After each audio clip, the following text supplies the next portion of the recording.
Yo William. Karman seperti gergaji. Keriting. Keriting.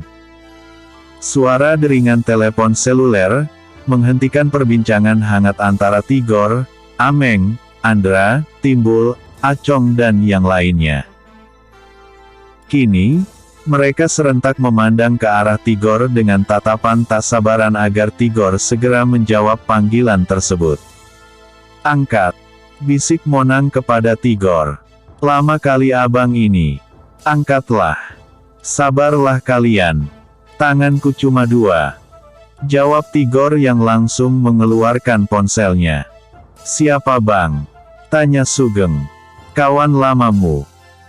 Jawab Tigor sambil mengarahkan layar ponsel miliknya kepada mereka semua yang ada di situ. Cepat angkat bang. Ini kan udah kuangkat. Alah. Bukan angkat HP-mu itu. Maksudmu, cepat jawab. Ucok tampak tidak sabaran. Sambil tersenyum, Tigor segera mengusap layar ponselnya untuk menjawab panggilan tersebut. Halo Charmenbon. Kata Tigor ketika panggilan itu terhubung. Yang lain mulai merapatkan diri ke arah Tigor. Mereka ingin ikut mendengarkan obat apa yang akan dijual oleh Karman ini.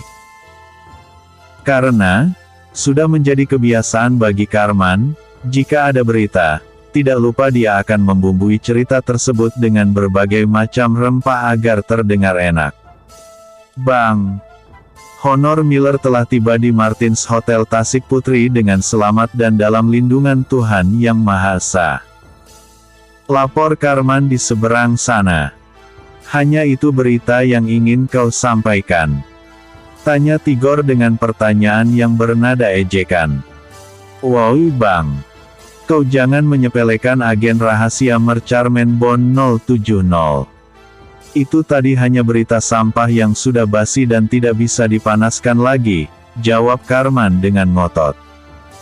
Baiklah Mr. Charmenbon 070 yang terhormat. Saya percaya kepada Anda.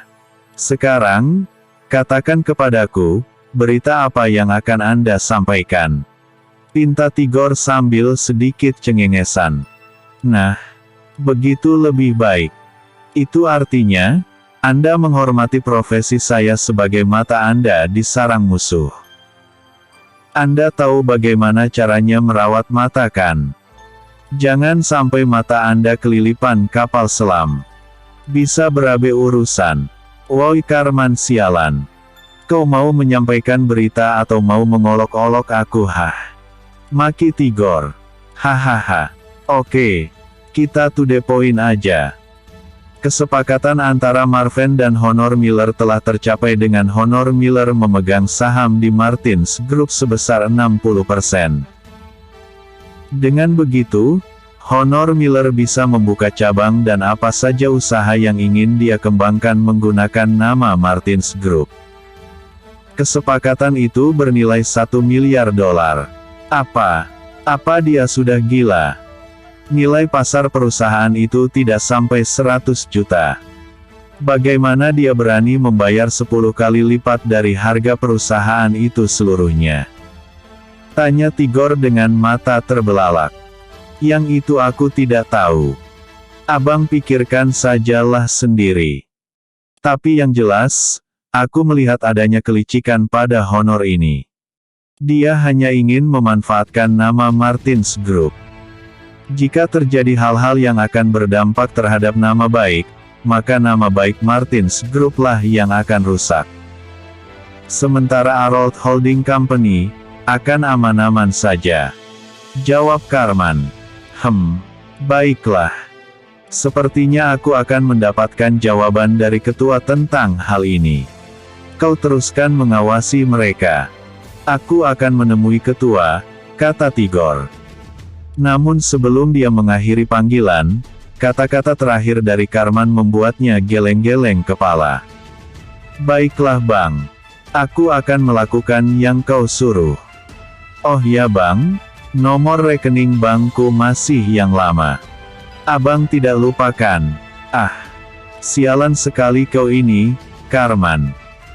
Tigor hanya manyun saja ketika Karman terbahak-bahak sambil mengakhiri panggilan. "Apa katanya Bang?" tanya Ucok penasaran. "Apalagi kalau bukan uang." Hahaha. Karman ini persis seperti gergaji. Maju mundur sama saja. Sama-sama makan. Cibir Andra yang diikuti oleh gelak tawa semua orang yang berada di tempat itu. "Aku harus menghubungi ketua. Semua informasi yang diberikan oleh Karman harus dibahas. Malam ini kita akan berangkat ke Kota Batu menemui anak sengit itu," kata Tigor sambil mencari-cari nomor kontak Yo di daftar kontaknya. Tut, tut, tut. Hening seketika. Kini mereka kembali fokus untuk mendengarkan apa yang akan dibicarakan oleh Tigor dengan Yo William. "Halo, Paman." Terdengar suara seorang pemuda di seberang sana. "Ketua, apakah Anda sibuk?" "Iya Paman. Saat ini aku sedang sibuk." "Ada apa, Paman?" tanya Yo. "Ada hal yang akan saya sampai kepada Anda. Malam ini kami akan berangkat ke Kota Batu." "Baiklah, Paman. Tunggu saja di Tower Klasik Restoran. Aku akan datang ke sana. Saat ini aku sedang sibuk mulung botol plastik. Aku tidak sengaja menyenggol pot bunga orang. Sekarang ini orangnya meminta ganti rugi." "Sudah dulu ya Paman. Sampai ketemu di Tower Klasik Restoran," kata Yo yang langsung mengakhiri panggilan. Sekali lagi orang-orang yang berada di ruangan itu membulatkan matanya saat mendengar pengakuan dari Yo tadi. "Apa yang dilakukan anak itu, Bang?" tanya Ameng. "Entahlah. Kadang aneh-aneh saja kelakuan Yo ini. Malah menjadi pemulung."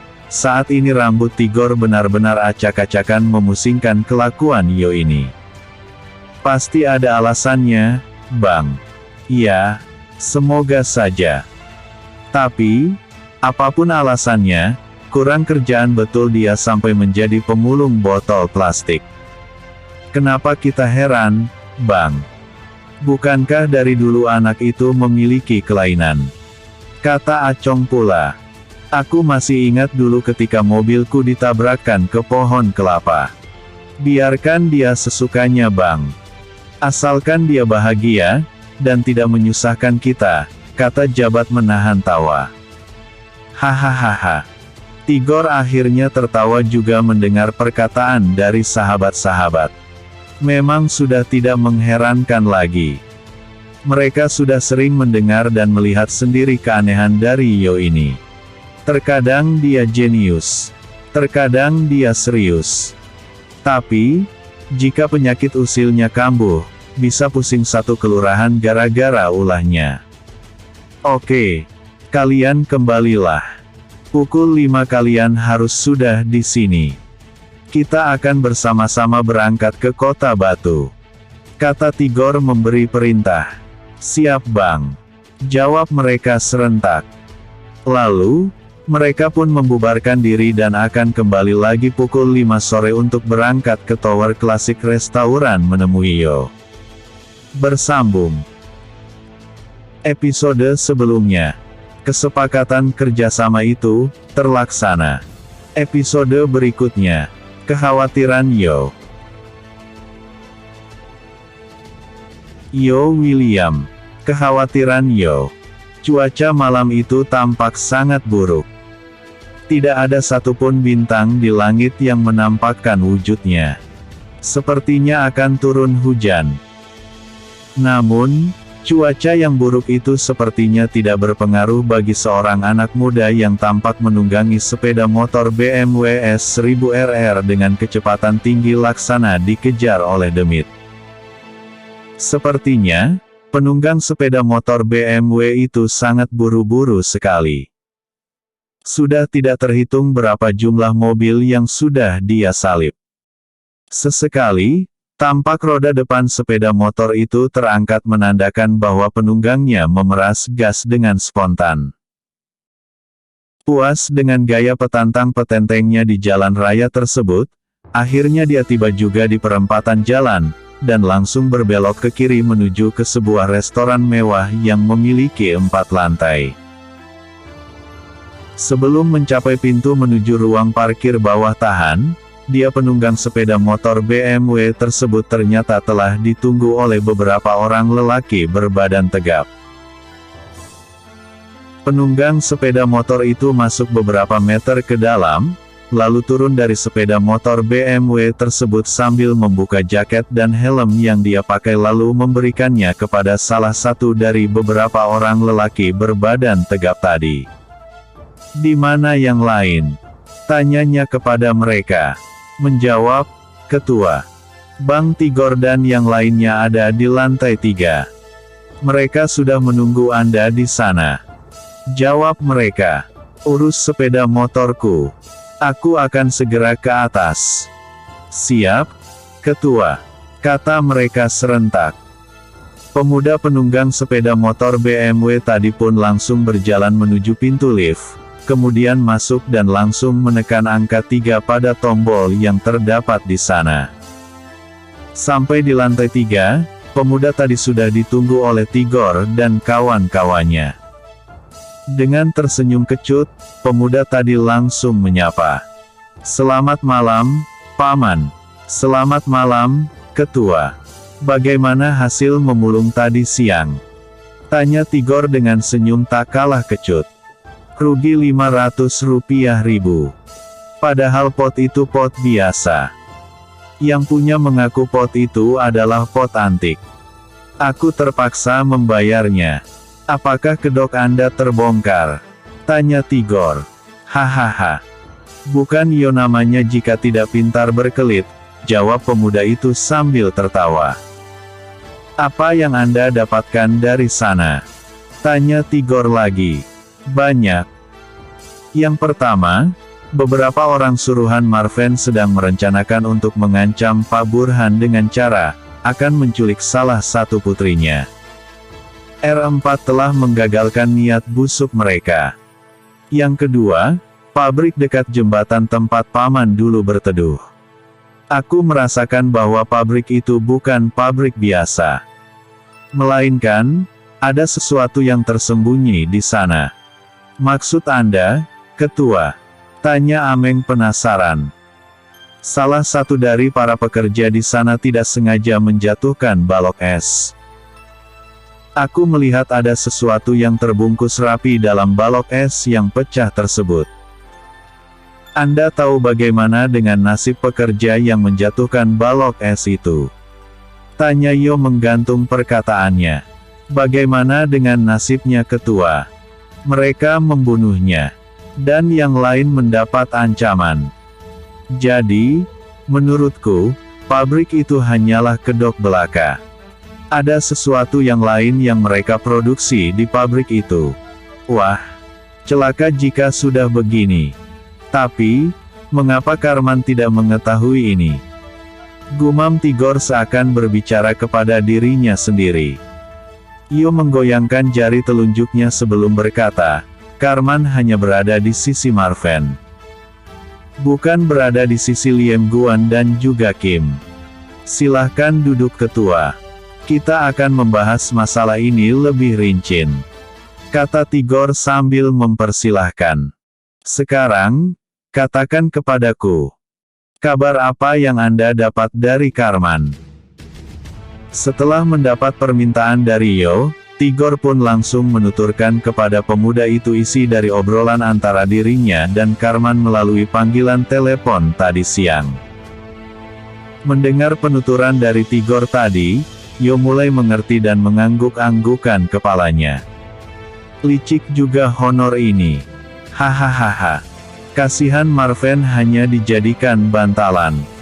Mungkin Anda mengetahui apa alasannya, Ketua, kata Tigor lagi. Karena, dia melihat bahwa Yo mengerti maksud dibalik senyuman dari Yo tadi. Dia telah belajar dari kekalahannya ketika berada di Garden Hill. Ketika itu, nama besar perusahaan Arold Holding Company hancur lebur dengan terbongkarnya kedok proyek haram yang mereka dirikan. Yah, Mungkin dia trauma dengan kejadian itu. Oleh sebab itu, mengapa dia mencari nama perusahaan lain untuk dia jadikan sebagai bantalan? Ada banyak kemungkinan. Yang pertama, andai kedok mereka terbongkar, mereka bisa mengelak dan lempar batu sembunyi tangan. Dengan begitu, Martins Group lah yang akan menanggung semuanya kebusukan yang dia lakukan. Yang kedua, dia ingin menggabungkan kekuatan yang dia miliki dengan yang dimiliki oleh Marvin untuk mengganggu kita. Dia tahu bahwa musuh Marvin dan musuhnya adalah dari organisasi yang sama. Jadi, tidak mengherankan jika dia berani membayar mahal untuk 60% saham di perusahaan tersebut. Yang penting, tujuan mereka tercapai. Aku semakin geram dengan kelicikan mereka ini. 4 kota ini akan sangat terancam andai kekhawatiran Anda terbukti dengan pabrik itu. Ini jauh lebih berbahaya daripada perang terbuka. Kita belum bisa berbuat apa-apa, Paman. Mereka belum menyenggol kita. Tapi, Paman harus sering berkomunikasi dengan Paman Rio. Aku merasa, dialah orang yang akan sangat disibukkan dengan masalah baru ini. Tigor manggut-manggut mendengar perkataan dari Yo tadi. Sebagai seorang polisi, andai benar jika pabrik itu menghasilkan barang-barang haram, maka Rio akan sangat direpotkan. Paman Sugeng, apakah Anda sudah menyelidiki koperasi simpan pinjam yang berada di Kuala Nipah? Tanya Yo. Entah mengapa, nalurinya mengatakan bahwa koperasi itu akan berdampak sangat buruk terhadap dirinya. Dia bahkan selalu tak tenang ketika membahas soal koperasi simpan pinjam tersebut. Penduduk Kuala Nipah saat ini sepertinya sangat bergantung harapan terhadap koperasi itu, Ketua. Baru beberapa hari beroperasi, mereka sudah mendapatkan dampak instan dari koperasi tersebut. Mengapa, Ketua? Tanya Sugeng. Kasihan penduduk Kuala Nipah. Aku sangat prihatin dengan mereka. Untuk saat ini, mereka memang mendapatkan dampak positif dari berdirinya koperasi itu. Tapi nanti, mereka akan tercekik andai mereka berhutang. Apakah sudah ada yang mengajukan pinjaman di koperasi itu? Tanya Yo setelah meluapkan kekhawatirannya. Sampai saat ini, belum ada yang membuat pengajuan pinjaman. Tapi, itu hanya sementara. Mungkin sebentar lagi akan ada yang mengajukan pinjaman di koperasi itu, jawab Sugeng tanpa mengetahui bahwa Pak Madun, yaitu orang tua Tiara sudah mengurus persyaratan untuk membuat pengajuan pinjaman sebesar 500 juta rupiah. Kita memiliki kemampuan untuk bersaing dengan mereka. Mengapa kita tidak mendirikan koperasi yang sama di sana? Tanya Acong pula setelah dari tadi hanya menjadi pendengar saja. Yo segera berdiri dari kursinya. Sejenak dia menumpukan tangannya di atas meja sebelum berucap. Aku menunggu di Senggol. Jika kita mendirikan koperasi tandingan, bukankah itu artinya kita yang menyenggol mereka?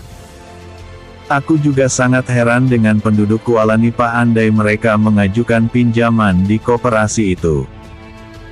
Padahal, proyek milikku di Kuala Nipah sudah cukup untuk mensejahterakan mereka. Tidak ada lagi pengangguran di sana dengan adanya proyek tersebut. Mereka juga memiliki banyak opsi pekerjaan. Tidak tertumpu sebagai nelayan saja. Manusia tidak akan pernah puas, Ketua. Mereka akan menginginkan sesuatu yang lebih, dan terus lebih. Tidak cukup hanya satu piring, mereka akan menginginkan piring kedua. Menurut mereka, lebih baik mati kekenyangan, daripada mati kelaparan, jawab Tigor. Entahlah. Semoga saja kekhawatiranku tidak terbukti. Oh ya, Paman. Jangan lupa untuk mengirim orang-orang untuk menjaga keluarga Pak Burhan dan juga keluarga Karman. Aku akan pergi dulu. Apakah Anda tidak ingin makan malam dulu, Ketua? Tanya Ucok. Yo hanya menggelengkan kepalanya. Kemudian, segera meninggalkan ruangan itu. Tak berapa lama, sepeda motor BMW S1000RR mengaum dengan keras dan seperti kesetanan melaju kencang meninggalkan area restoran tersebut. Bersambung. Episode sebelumnya, Karman seperti gergaji. Episode berikutnya, Pak Madun melakukan pinjaman.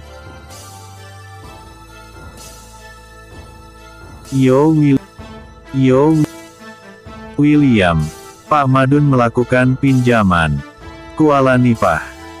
Seorang lelaki parubaya mengayuh sepedanya dan berhenti tepat di sebuah bangunan yang dikawal oleh 2 orang satpam. Tiba di depan barier gate, dia segera meminta izin kepada penjaga dan menyampaikan maksud dan tujuannya datang ke bangunan kantor tersebut.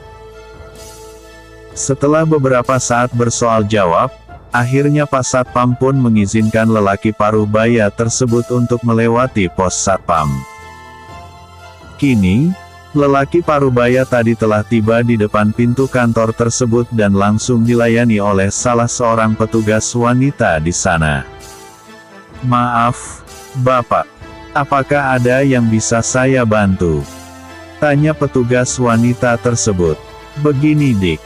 Saya ingin mengajukan permohonan pinjaman kepada koperasi ini. Di mana saya bisa melakukan proses peminjaman tersebut?" tanya lelaki parubaya itu. "Oh, kebetulan sekali, Pak. Saya akan membawa Bapak untuk bertemu dengan Tuan Kim. Dia adalah pengurus besar di koperasi ini. Mari," kata wanita itu dengan ramah. "Terima kasih Dik," jawab lelaki parubaya tadi yang langsung mengikuti wanita itu dari belakang. Kini, mereka telah tiba di sebuah ruangan yang tidak terlalu besar, namun memiliki ruangan-ruangan kecil yang disekat-sekat. "Selamat siang Tuan Kim." "Selamat siang. Ada apa?" jawab lelaki parubaya berkulit kuning langsat yang memiliki mata sipit dengan ramah. "Saya membawa calon peminjam di koperasi ini. Apakah Anda tidak sibuk?" "Oh, tidak. Tentu saja saya punya waktu luang untuk melayani calon peminjam. Bawa orangnya masuk," pinta Tuan Kim. Tak lama kemudian, wanita tadi kini memasuki ruangan itu bersama dengan seorang lelaki yang juga parubaya, sambil menenteng kresek plastik yang berisi lembaran-lembaran kertas. "Selamat siang. Maaf, dengan Bapak siapa?" tanya Tuan Kim sambil bangkit berdiri. "Nama saya Madun bin Abdul Qadir. Saya adalah putra daerah di kampung Kuala Nipah ini," jawab lelaki parubaya tadi memperkenalkan dirinya. "Oh, hahaha. Senang bertemu dengan Anda, Pak Madun. Silahkan duduk," kata Tuan Kim sambil membuat gestur mempersilahkan. Kedua lelaki itu kini duduk saling berhadapan dengan meja kerja Tuan Lim sebagai pembatasnya. "Apakah Bapak Madun ingin melakukan pinjaman di koperasi yang saya pimpin ini?" "Benar, Tuan Kim. Dan ini adalah syarat-syarat yang diperlukan. Fotokopi KTP, fotokopi surat tanah, dan lain sebagainya," jawab Pak Madun sembari menyodorkan kantong plastik yang dia bawa tadi.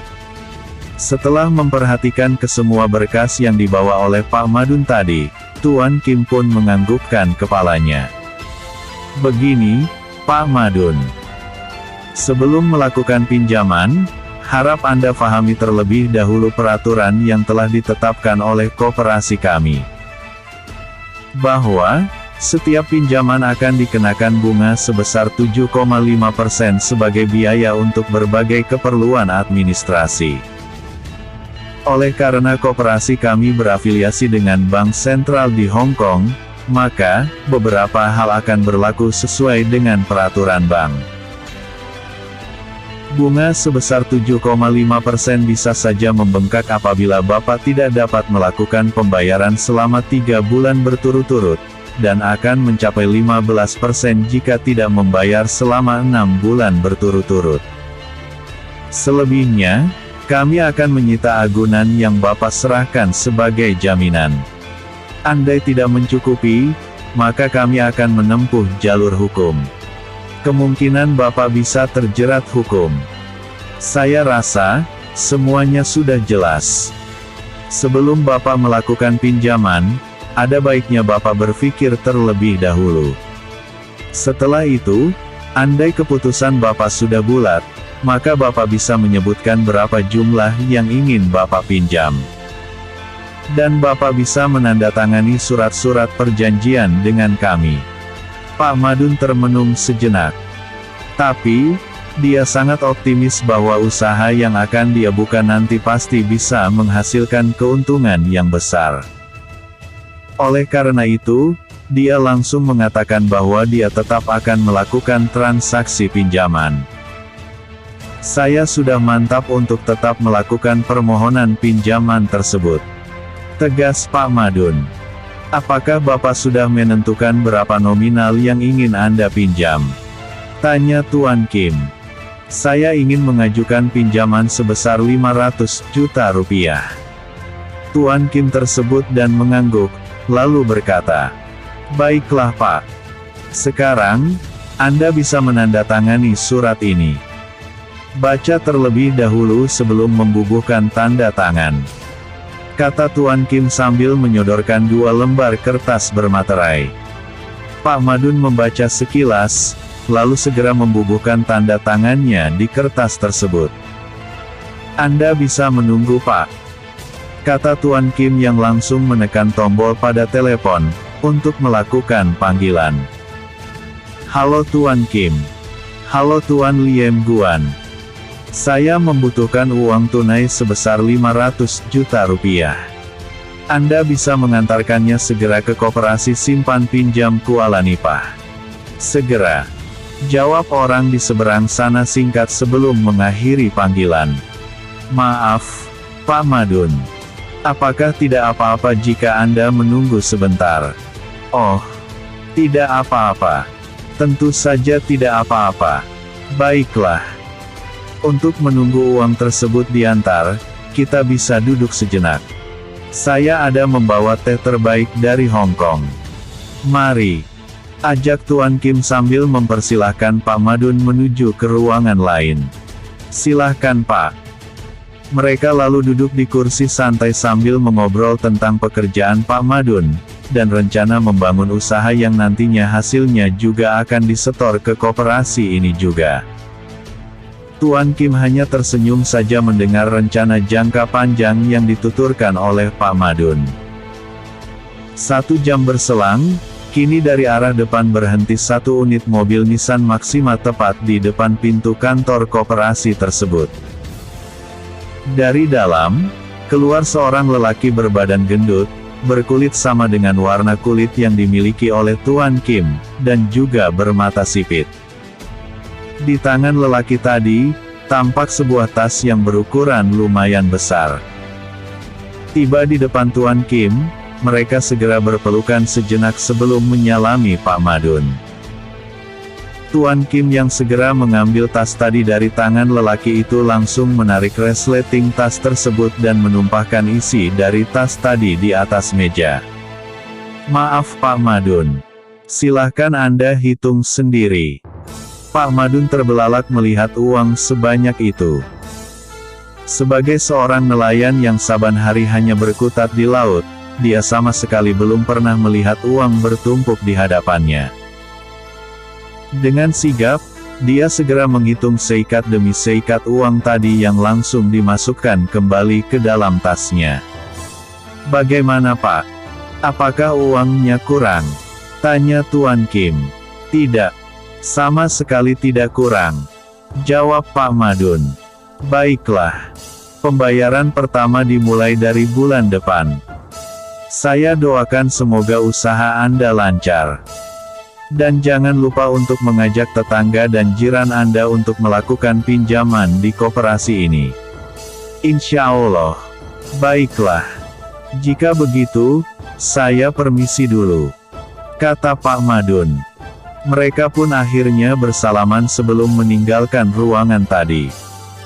Kini Pak Madun berjalan menuju sepedanya dan langsung mengikatkan tas tadi pada tempat duduk di belakang sepeda miliknya.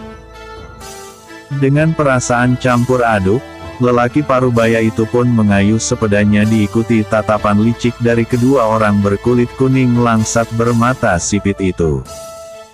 Semakin banyak yang meminjam, semakin baik. Kita akan menguasai kampung ini. Mereka akan menjadi budak kita, atau seluruh hartanya akan disita. Kampung ini akan dijadikan tempat pabrik raksasa yang akan kita dirikan di atas tanah jarahan. Hahaha.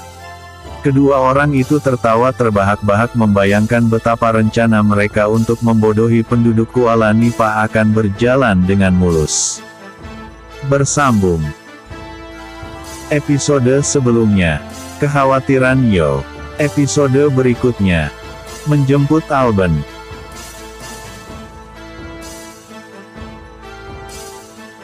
Yo William menjemput Alban. Pada hari yang sama dengan Pak Madun yang mengajukan pinjaman di koperasi kampung Kuala Nipah, sore itu di Bandara Internasional Kuala Namu, dua orang anak buah Tigor tampak sedang menunggu kedatangan seorang yang sepertinya sangat istimewa bagi mereka. Istimewa dikatakan karena, untuk menjemput orang ini saja, hanya ada dua orang saja yang menjemput di bandara, tapi, terhitung hampir 500 orang ditempatkan di setiap titik-titik rawan.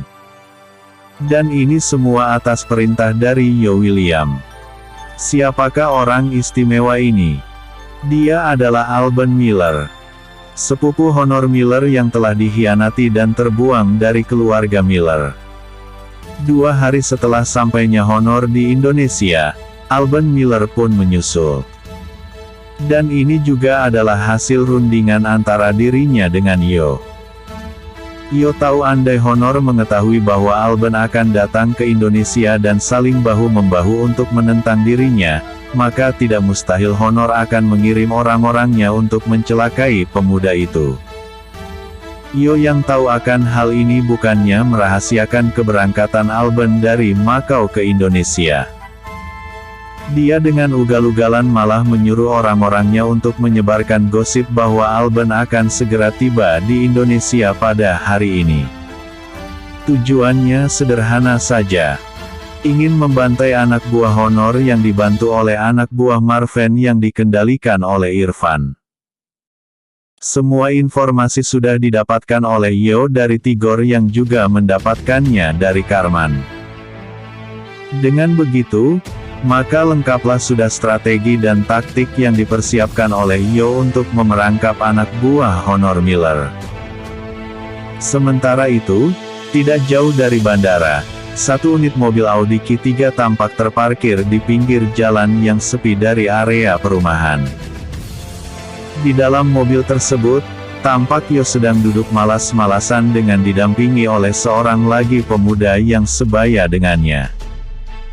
Pemuda itu adalah Namora yang terlihat sangat serius memperhatikan ke arah bandara, terutama mobil orang suruhan ayahnya. Yo, kau jangan tidur-tiduran. Perhatikan juga sekelilingmu, kata Namora memperingatkan. Untuk apa ada kau jika aku juga yang harus memperhatikan? Lakukan tugasmu. Aku mau tidur, kata Yo sambil menyetel kursi mobilnya dan menaikkan kakinya di dekat kaca mobil. Bungkam seketika mulut Namora mendapat jawaban dari Yo tadi. Dia menarik nafas sejenak, lalu kembali memperhatikan keadaan di sekitar jalan menuju bandara tersebut. Beberapa mobil memang tampak berasal dari kota Tasik Putri. Itu dapat terlihat dari plat nomor kendaraan pada kendaraan tersebut. Namora mulai meremas sisi steering mobil yang dia kendarai bersama dengan Yo tadi. Ada kegeraman di hatinya melihat bahwa saat ini, pihak dari Honor tampak sangat serius untuk mencelakai Alban. Sudah ada 10 kendaraan yang datang dari kota Tasik Putri, kata Yo kemudian. Namora terheran-heran. Bagaimana jin ini bisa tahu, padahal matanya terpejam, kata Namora dalam hati. Berapa harga mobil ini, Namora? Tanya Yo. Menurut Ompung Lala, harga mobil ini 1 miliar. Jawab Namora. Tapi dia segera bertanya, ada apa? Mengapa kau menanyakan harga mobil ini? Ompung bahasa Batak, sama dengan kakek dalam bahasa Indonesia. Tidak apa-apa. Kemungkinan mobil ini akan rusak berat. Kau keluar. Kita tukar posisi. Biar aku yang bawa, kata Yo yang langsung menurunkan kakinya dari dashboard mobil tersebut.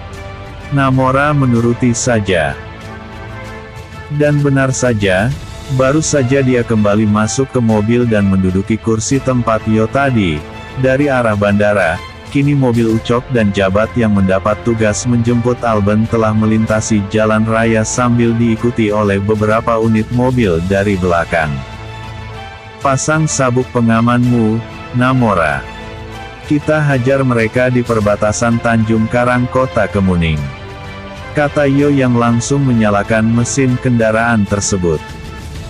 Begitu Namora selesai memasang sabuk pengamannya, Yo segera melecut kecepatan mobil tersebut yang langsung melompat seperti seekor kuda yang kebelet buang hajat. Kirim pesan untuk menunggu di perbatasan Tanjung Karang dan Kota Kemuning, kata Yo memerintahkan. Namora segera mengirimkan pesan melalui grup WhatsApp yang langsung dibalas oleh mereka dengan tanda siap. Paman Ucok, gas full rem sikit. Hahaha, kata Yo melalui intercom yang dia pakai. Tidak ada jawaban dari Ucok, melainkan suara berderung dari knalpot mobilnya yang mengeluarkan suara bising disertai melesatnya mobil yang dibuntuti oleh belasan mobil di belakangnya tersebut. Di dalam, Alban terlihat heran dengan perubahan dari sikap orang yang menjemputnya tadi. Dengan sedikit sungkan, dia pun bertanya, ada apa Tuan Ucok? Sepertinya ada sesuatu yang membuat Anda harus menambah kecepatan mobil ini. Ada tikus yang ingin mencari mampus. Kita akan menjebak mereka di perbatasan, jawab Ucok sambil sesekali melirik antara Jabat dan kaca spion. Mendengar jawaban ini, tahulah Alban bahwa mereka sedang dibuntuti.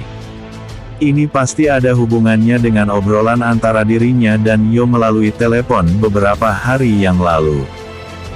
Ternyata Honor ini masih belum puas juga setelah membunuh ayahku. Sekarang, dia ingin mencelakai aku juga. Kelak, di tanganku inilah nyawamu berakhir, gumam Alban dalam hatinya. Dia masih ingat dengan perlakuan ayah dari Honor yaitu Adolf Miller yang sifatnya sangat keji dan itu dia wariskan kepada Honor putranya. Honor yang sangat tamak dan rakus ini 11-12 dengan ayahnya. Tidak pernah mau disalahkan, selalu ingin menang sendiri dan selalu ingin menjadi yang paling berkuasa. Sementara itu, Jabat tampak tenang-tenang saja. Sama sekali tidak menganggap bahwa orang-orang yang membuntuti mereka adalah ancaman yang sangat berbahaya. Kita hanya bertiga, sedangkan mereka terlalu ramai. Apakah kita mampu meloloskan diri dari mereka, Tuan? Tanya Alban ragu. Hahaha. Apa yang Anda khawatirkan, Tuan Alban? Tidak ada yang perlu Anda khawatirkan. Ini negara kami. Mereka, termasuk Anda hanyalah tamu. Anda tahu jika tamu yang datang itu tidak sopan, maka, sang pemilik rumah berhak untuk mengusirnya. Mereka ingin bermain dengan kami yang sudah lama tidak bergelimang darah. Terakhir kali tanganku ini berlumuran darah sekitar 2 tahun yang lalu di perbatasan Kota Batu. Dan itu juga adalah ulah dari keluarga Miller. Maaf, Tapi bukan Miller Anda, kata Jabat. Maksud Tuan, apakah ketika mereka mengutus Sean? Benar. Jika dulu target mereka adalah ketua kami, sekarang, target mereka adalah Anda. Keselamatan Anda adalah tanggung jawab kami. Anda tidak perlu khawatir. Lihat mobil yang paling belakang itu. Itu adalah mobil yang dikendarai Yo dan Namora. Jawab Jabat sambil melirik ke arah kaca spion. Ya, saya melihatnya. Aku sempat mengira bahwa Yo hanya mengutus Tuan berdua saja. Ternyata dia menyembunyikan diri. Kata Alban yang merasa terhormat karena sebenarnya Yo juga turut menjemput kedatangannya walau tidak secara langsung. Yo William itu orang yang setia kawan. Bersahabat dengannya adalah keberuntungan bagi Anda, jika tidak bisa dikatakan berkah. Dia pasti akan membantu Anda dengan kekuatan yang dia miliki. Ya, aku juga berharap begitu, Tuan Jabat. Harap Alban penuh harap. Bersambung. Like, vote dan komentar positif dari para pembaca adalah mood booster buatku. Episode sebelumnya, Pak Madun melakukan pinjaman. Episode berikutnya, pembantaian.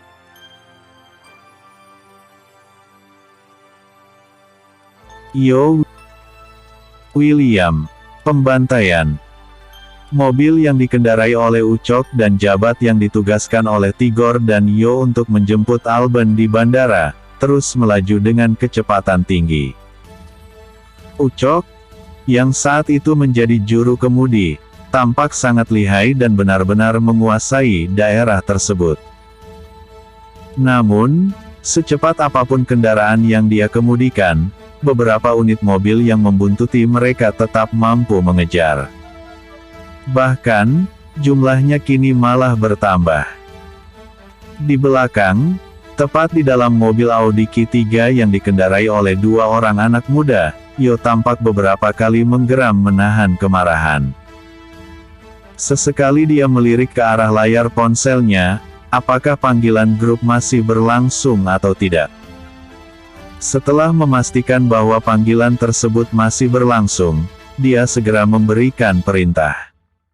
Paman Tigor, persiapkan orang-orang kita. Aku sudah tidak tahan. Gatal sekali rasanya.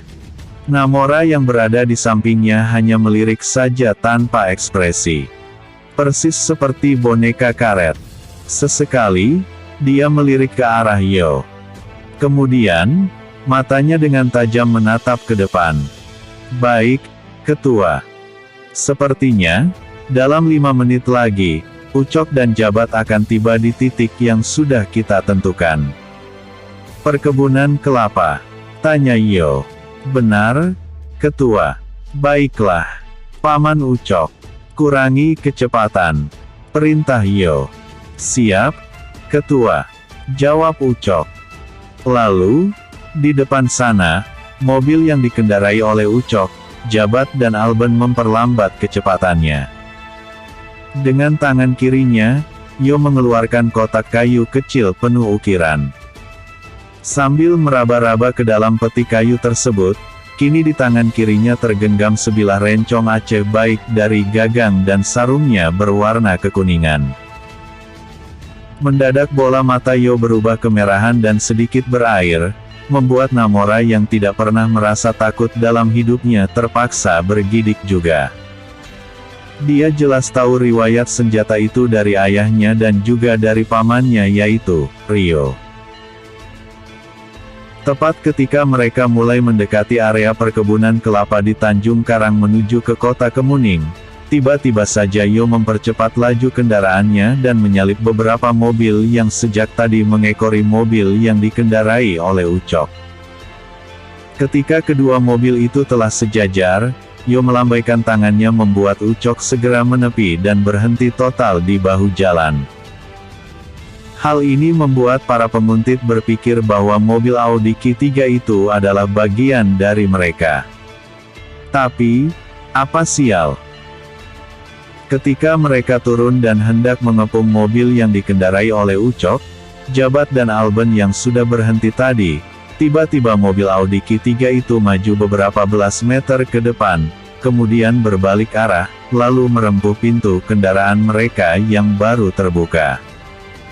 Akibatnya, beberapa orang terjepit oleh pintu mobil yang baru saja terbuka tadi. Brum, brum, krait. Suara rem diinjak dengan paksa. Lalu, prak, boom. Beberapa kaki tampak kelojotan dengan tubuh mereka sudah terjepit oleh pintu mobil.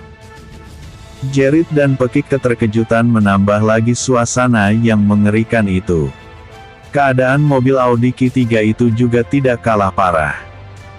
Bumper mobil tersebut sudah tidak karuan bentuk lagi. Mungkin inilah alasan Yo tadi menanyakan berapa harga mobil Audi Q3 ini kepada Namora.